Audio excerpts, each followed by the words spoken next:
خطاب النصر يلقيه السيد القائد العام احمد الشرع فليتفضل مشكورا. د هیئت تحریر الشام اسلام پاله ډله د مګړۍ په سوریه باندې حکومت کوي یا د ډلې داسې حکومت وپرځولو چې چا یې فکر هم نه کاوه. د بشار الاسد د دیکتاتورۍ رژیم د راپرځېدو نه وروسته د هیئت تحریر الشام مشر احمد الشرع په سوریې باندې مشري کوي. که څه هم د امریکا متحده ایالاتو د هغه د نیولو لپاره 10 میلیونه ډالر انعام اعلان کړي، اما امریکا ویلي هڅه کوي چې دغه انعام لغوه کړي. د احمد الشرع په اړه څومره پوهیږئ؟ ابو محمد الجولاني چې یو مستعار نوم دی او د هغه د اصلي نوم او عمر په اړه بیلابیل نظرونه شتون لري، اما د اسد د رژیم د پرځېدو وروسته یې نوم احمد الشرع یاد کړو. احمد الشرع په اصل کې د سوریې د جولان د سیمې سره تړاو لري. د هغه په وینا هغه د سعودي عربستان په پلازمینه ریاض کې زیږېدلی او پلار یې هغه مهال هلته کار کوو، خو د خپله په دمشق کې رالوی شوی. پلار یې د سیاسي فعالیتونو له امله کلونه په سوریه کې په زندان کې وو او بیا جلاوطنۍ ته اړ شو. د زده کړو په اړه یې دومره څه شتون نه لري، خو د شته معلوماتو له مخې د طب په برخه کې یې زده کړې کړي. د زیږون نیټه یې هم دقیقه نه ده او ویل کېږي چې 1980 کلونو شاوخوا کې زیږېدلی. په 2003 کال په عراق کې د امریکا په مشرۍ د اطلاف له برید وروسته احمد الشرع له جهادي ډلې سره یوځای شو او د امریکا پر ضد یې مقاومت ته مخه کړه. په 2010 کال کې امریکایي ځواکونو په عراق کې احمد الشرع ونیو او د کویډ سرحد ته نږدې په بوکا کم کې یې بندي کړ. د 15 کالو بند تیرولو وروسته نوموړی له یاد بنده خوشي شو. احمد الشرع د جبهة النصر په نوم د یوې ډلې مشري په غاړه واخیسته. دغه ډله د جګړې په ډګر کې ورځ تر بلې د بریا پر لور ګامونه پورته کول.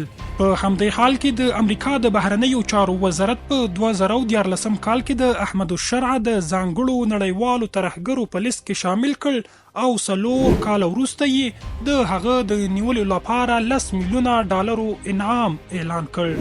احمد الشرع د 2014 کال د سپتمبر په 28 نیټه یو غږیز پیغام خپور کړ چې پکې اعلان یې وکړ چې د امریکا او د هغه د متحدینو پر ضد به جګړه وکړي او خپلو جنګیالیو ته یې امر وکړ چې د داعش پر وړاندې جګړه کې د لویدیځو هیوادونو مرسته ونه مني.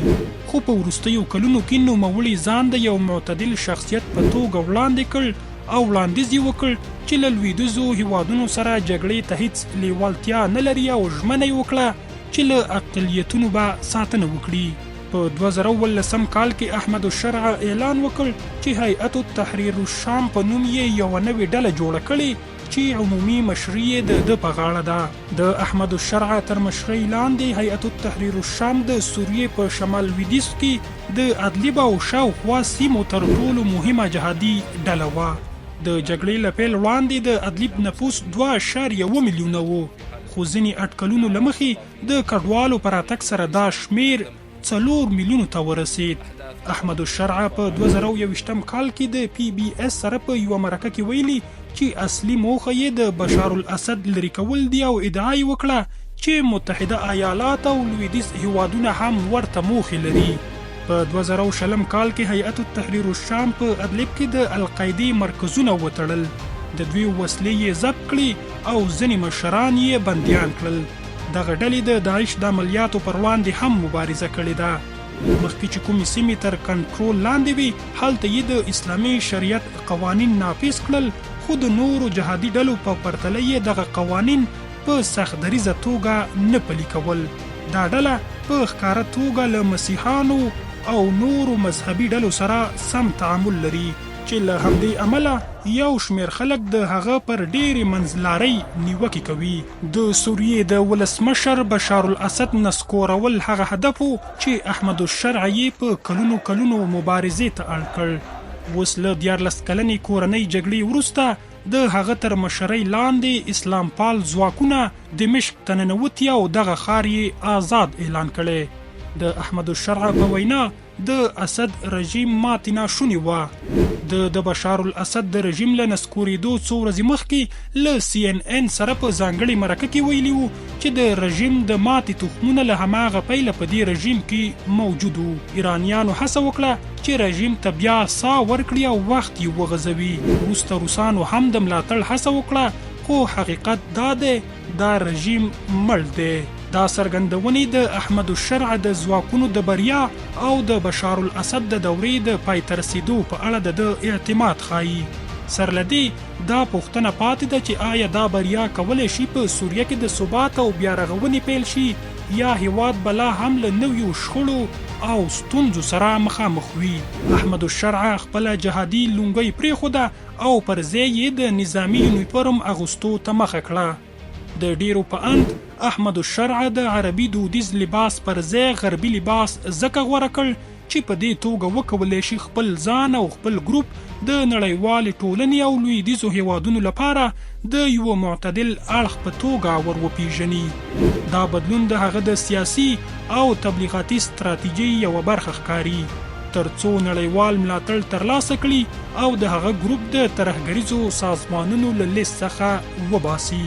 په 2014 کال کې یې له القاعدې سره د اړیکو له پرې کولو وروسته یې هڅه وکړه چې ځان معتدله څېره وښایي، خو له دې سره سره ډېری لویدیځ هیوادونو او کارپوهانو لا هم هیئت تحریر الشام ته د یوې ترهګرې ډلې په سترګه ګوري. احمد الشرع ته اوس د ډیرو هیوادونو سترګې راوړېدلې دي. ډیری سوریهوال حتی د اسد سیکولر مخالفانو د هغه د ځواکونو په پرمختګ خوشحالي کړي او دا یې د سوریې لپاره بری بللی دی. خو لا هم د سوریې راتلونکی او د جولاني د رول په اړه ګڼې پوښتنې پاتې دي. آیا احمد الشرع به وکولی شي له دې ننګونو سره مقابله وکړي او سوریه ثبات ته ورسوي، او که یا د هغه تیروتنې به د هغه پر راتلونکي سوری وغړوي؟ احمد الشرع له CNN سره په خپله مرکه کې په دې خبرې ټینګار کړی و چې د بهرنیو ځواکونو وتل د سوریې لپاره اړین دي. هغه په سوریه کې د امریکا، ترکیې، روسیې، ایران او د ایران د نیابتي وسلوالو ځواکونو پر شتون نیوکه کړې او ویلي وو زه فکر کوم چې دا رژیم نسکور شي، دا مسئله به حل شي او بیا به په سوریه کې د هیڅ بهرني ځواک اړتیا نه وي. دا څرګندونې د احمد الشرع هغه لیدلوري ښایي چې د سوریې راتلونکي له بهرنۍ مداخلې پرته تصوروي، خو هغه ننګونې چې ورته پرتې دي لکه له سیمه ییزو او نړیوالو قدرتونو سره اړیکې کولی شي د دې غوښتنې د پلي کېدو احتمال پیچلی کړي او